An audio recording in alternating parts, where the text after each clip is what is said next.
Good evening and thank you for joining us. I'm Taylor Chase. A busy day for our weather team as they continue to track winter storms moving throughout Montana. We bring you team coverage tonight. Ted King is standing by in the Weather Center with a look at how things are shaping up for the rest of the week. But first, Ricky Blackburn joins us live from outside the KFBB studios. Ricky, how's it looking out there? The Montana Air National Guard, who were activated, ordered to Fort Harrison in Helena to train to fight fires. We said we would inform you on which fires they would go to, but it turns out they actually won't be going to any. Taylor, you have been quite the busy bee today working on a very unique story. Yeah, that's right, Alyssa. It's a unique story because, in a way, it's actually about us in the television industry and how one man here in Great Falls made it possible for things like this to happen, for us to go live from the fair with nothing but a backpack. Take a look. Emerald. Bam. Boom. Right? Yep, and then we have some nice grated Parmesan here. Lots and lots of cheese. Okay. Hi, everyone, and welcome back. I am here live in downtown Great Falls for the first Friday Night Art Walk. I am joined by Thad and Joe from Electric City Coffee. So, gentlemen, thank you both so much for joining us. Thank you. Thanks. So, Thad, let's start with you. You are one of the owners of Electric City Coffee. Why is First Friday Art Walk so important to your business and to you? Strike teams from around the state are in California fighting a wildfire larger than New York City. Today, our Jackie Coffin spoke with the chief of Central Valley Fire in Belgrade, who told her this is indicative of two things: firefighters' commitment to service and the new reality that fire season is year-round. And check this out. While that snowstorm was happening, one woman in Havre was getting ready to have a baby. Ash Denny was working at the Northern Winds Casino when she went into labor.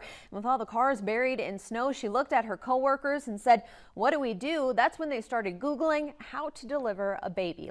It's true. During that training, Odie was teaching people how to use live trucks like this one. Then, just a few years ago, KFBB parked the old truck and started using backpacks. And today, we can reach just as many people using our phones. 8 other men have stated that they intend to run against Tester, including current state auditor Matt Rosendale. All right, switching gears, let's see what's happening with the House. Representative Greg Gianforte's seat is also up for grabs. Gianforte won in a special election last May after President Trump tapped then Representative Ryan Zinke to be the new Secretary of the Interior. Gianforte has stated that he plans to run for re-election, but like Tester, he has not yet filed.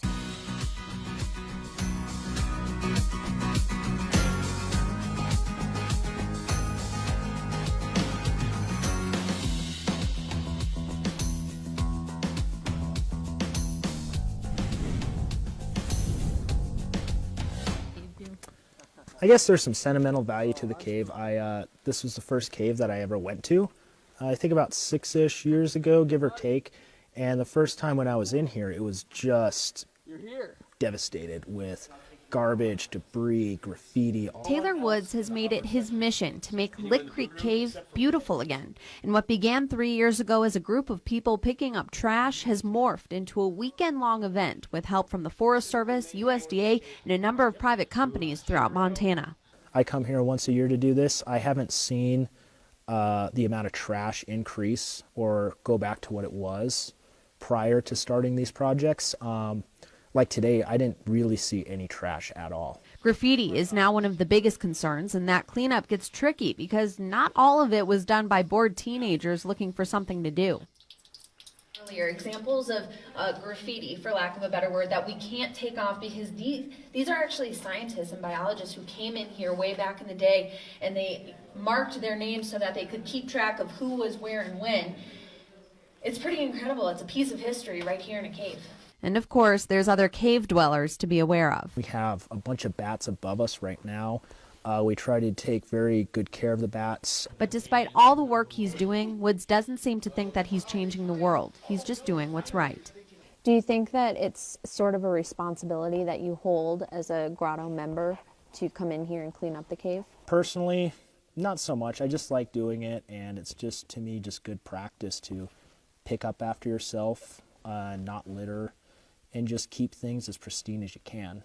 And while the world may be in chaos above ground, the Northern Rocky Mountain Grotto is focusing on teamwork below us. So just the ability of people to dig deep and do the stuff that they said they were going to do and really go above and beyond that. So we have a really great team. With the hope that one day that hard work will pay off when they come to the surface. Reporting from Lick Creek Cave, I'm Taylor Chase.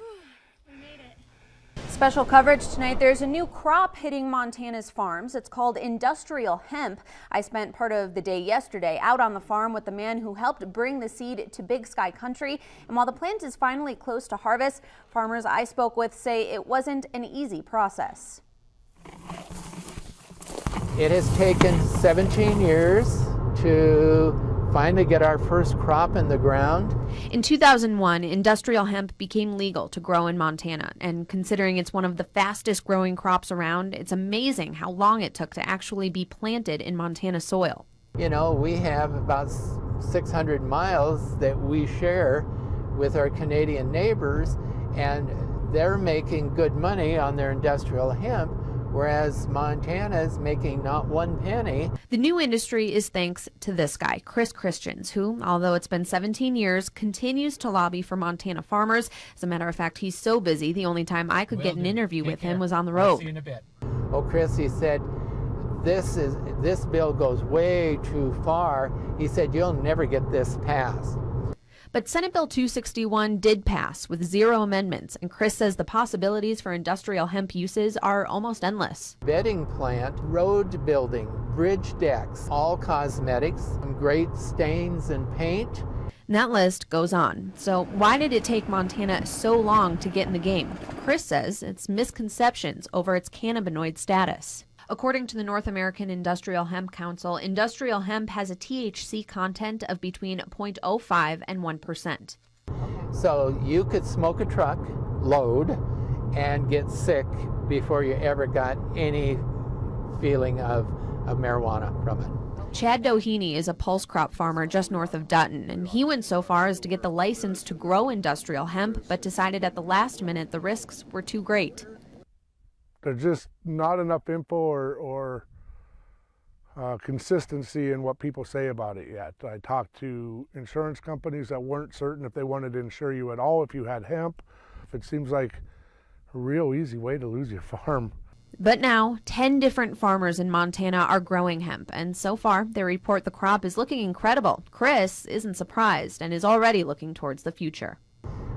We need to be thinking about other uses of diverse crops that can allow these small towns and the people who live in those communities to survive. Reporting in Dutton, I'm Taylor Chase. Today's events in Broadwater County, a sharp reminder of the death of Cascade County Sheriff's Deputy Joseph Dunn, killed in the line of duty in August of 2014. Today, I spoke with Joe's widow, Robin. Here's what she had to say. My heart is extremely heavy. From the minute I heard about it until I'm talking to you now, I've been crying. Today, Robin, living in Bozeman with her family, a new addition to her last name, now Dunn Brackey, but the sting of Joe's death never quite left. Today's news forcing Robin and her kids to relive one of the worst days of their lives. Shifting from Mother's Day, which was bittersweet, to National Police Week, to seeing this morning's news, it's really just, it's an eye-opener of the days that we live in. I just think about the injustice of somebody that was just trying to do a good thing, trying to keep our community safe. Even acts of solidarity and honor put into sharp contrast as another police slaying occurs, and new fears as Robin and Joe's son, Joey, plans to pursue a career in law enforcement. More and more are being killed. And secondly, officers are being watched so closely. I'm not even sure in 15 years my son could have the confidence to defend his own life. I feel that he'd be more scrutinized than supported, and that worries me. And when asked this question, if you could sit down with his family right now, what would you say to them? There's no words. I would just cry with them. Robin and her family now accepting the harsh reality that comes with serving your community. And somehow, as the days go on, you do see good and you do experience a massive amount of love and compassion from humanity, and you realize that there are more good people than bad, and there will be good that follows. But families of the officers in blue only becoming closer with every new tragedy.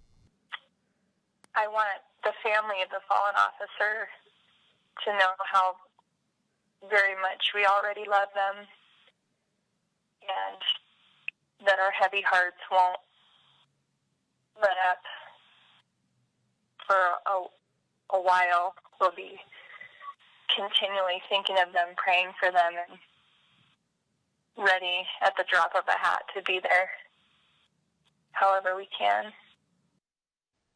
Stay with us. We'll be right back. Rachel, this Sunday, October 1st, marks 62 years for Malmstrom Air Force Base officially receiving its current name. And I recently spent the morning on base at its museum and learned that while most people don't know who Malmstrom was, his legacy continues to live on. When he took off, everything was fine. He checked in, plane was fine, he was fine, radio was fine. Checked in as he flew over the airport, no issues. Part of his flight plan had him check in almost immediately after that, but there was nothing. And so they're trying to hail him on the radio to no avail. And they're on the observation deck actually looking for him with their binoculars. And that's where they see an orange fireball. Out of this tragedy arose the legacy of Einar Malmstrom. How exactly his plane crashed is somewhat of a mystery. Some say he ran out of oxygen. Others speculate he had a massive heart attack. But what we do know is that just 6 months after arriving in Great Falls, Malmstrom's life was tragically cut short, and the town was left reeling. Well, in a short period of time, he gathered a large following of admirers. He just had that character, personality that people love to be around. The year was 1954, the country celebrating its golden age, and Montana was no different. Great Falls could boast of not only an airport, but now of an Air Force base as well. The only problem was a bit of an identity crisis. They were going to change the name because the folks in town thought they would confuse the Great Falls Airport with the Great Falls Air Force Base.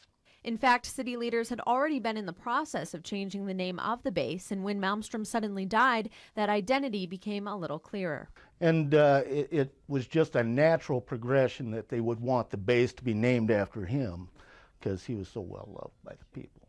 So well loved, in fact, that Malmstrom Museum director, retired Master Sergeant Rob Turnbow, says even the Nazis liked him during his time as a prisoner of war during World War II. You know, when folks come through here, I try to instill that integrity and character and charisma that he had, that he upheld as a prisoner of war, and that he exuded while he was here. And though the details of his life may be unknown and in some cases lost on the thousands of residents who come through Great Falls every year, his legacy lives on in the background at Malmstrom Air Force Base. Reporting in Great Falls, I'm Taylor Chase. All right, such a fascinating story that was to work on. And Malmstrom's museum is open and completely free to the public. For more information, including times and hours, you can head to kfpb.com. You did a nice job on that story. Hey, thanks, Ty. All right.